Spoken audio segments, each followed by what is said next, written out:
Au nom du Père et du Fils et du Saint-Esprit, Amen. Le Seigneur soit avec vous.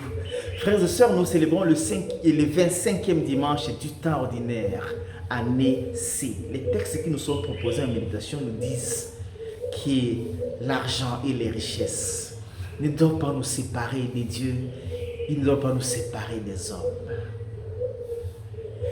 Dans la première lecture, tirée du livre du prophète Amos, au chapitre 8, versets 4 à 7, Amos s'insurge contre les mauvais riches. Ici, davantage, il s'agit des commerçants. Ceux qui font des calculs pour que la crise arrive. Et quand arrivera la crise, ils vont se verser dans le fond de la magouille pour gagner plus et vendre les pauvres et les minimiser. Être commerçant, c'est pourtant bien. Vendre, c'est pourtant bien. C'est une aide énorme à apporter à la société parce qu'on en a besoin. Mais mettre de la magouille, diminuer les mesures, augmenter les prix, fausser les balances, c'est ça le danger. Alors là, on met l'argent avant l'homme. Et on fait son commerce, son travail sans charité, sans amour du prochain. C'est ce qui est dangereux. Que le Seigneur nous aide dans ce que nous faisons comme gombo, comme commerce, que nous y mettions de l'amour et de la charité. Que l'amour du prochain précède l'amour de l'argent et de la richesse.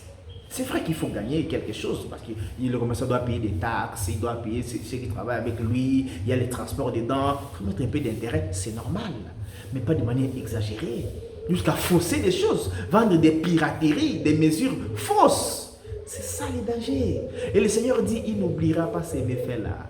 Cherchons notre salut en faisant en sorte que notre lieu de travail, que ce soit le commerce ou bien n'importe quel office, que ce soit pour nous une opportunité de sanctification.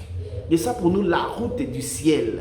Alors on fera tout avec amour et on mettra de l'amour avant tout.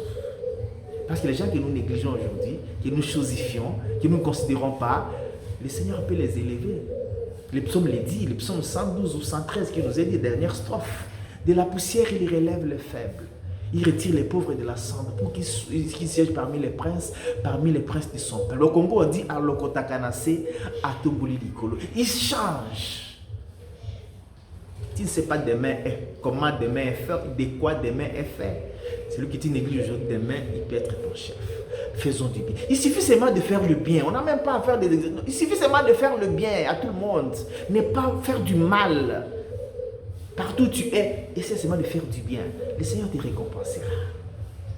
Et dans la deuxième lecture, tirée de la première lettre de Saint Paul, l'apôtre à Timothée, au chapitre 2, versets 1 à 8, Paul nous recommande de faire des prières pour tous les hommes. Mais il cite de manière explicite les chefs d'État à nos présidents et ceux qui nous gouvernent, ceux qui exercent l'autorité.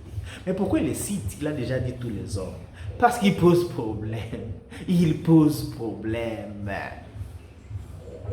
Parce qu'ils veulent d'abord le culte des personnalités, qu'on les adore, qu'on les considère comme des dieux. Et puis en plus, ils ne veulent pas quitter les pouvoirs. Beaucoup ne veulent pas quitter les pouvoirs. Ils veulent s'éterniser. Il y a des détournements de fonds, ça et là. Ils posent problème. Alors prions pour eux. C'est vrai. Certains, on ne les aime pas. Et ce qui est dangereux, il y en a même qui souhaitent la mort de nos responsables. Non, ça c'est quand même manquer de charité. N'arrivons pas à ce point-là. Il ne faut jamais souhaiter la mort d'un autre, quel que soit son mal. Parce que Dieu, il est aussi, le Seigneur le connaît aussi. Alors le Seigneur ne voudra pas que tu lui fasses du mal. Ne prie pas pour leur mort. Prie pour qu'ils se convertissent, que le Seigneur les rencontre, qu'ils parviennent à la connaissance de la vérité. C'est ça la vraie prière. Prions pour ces gens. Ils ont besoin de prières pour qu'ils nous gèrent bien et que nous ayons la paix.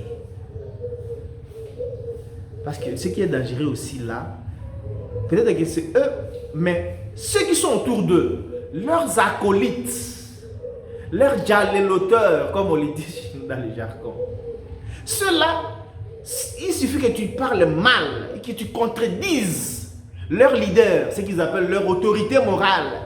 C'est tout. Ils peuvent te lâcher. C'est ce qui est très dangereux. Il faut laisser les gens parler. Mais faisons toujours l'effort de prier pour nos responsables. Dans la lecture de l'évangile tirée de Luc 16, 1 à 13, c'est la parabole du gérant malhonnête. Ce gérant Il a fait tout pour tisser de l'amitié avec de l'argent sale.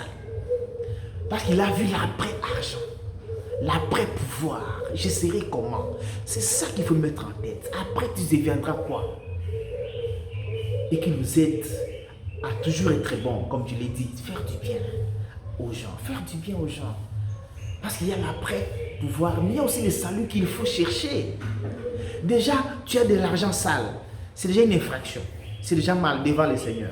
Et encore, tu méfies les gens, tu les banalises, tu les maltraites. Circonstance aggravante. Toi et moi des amis par l'argent honnête que tu as.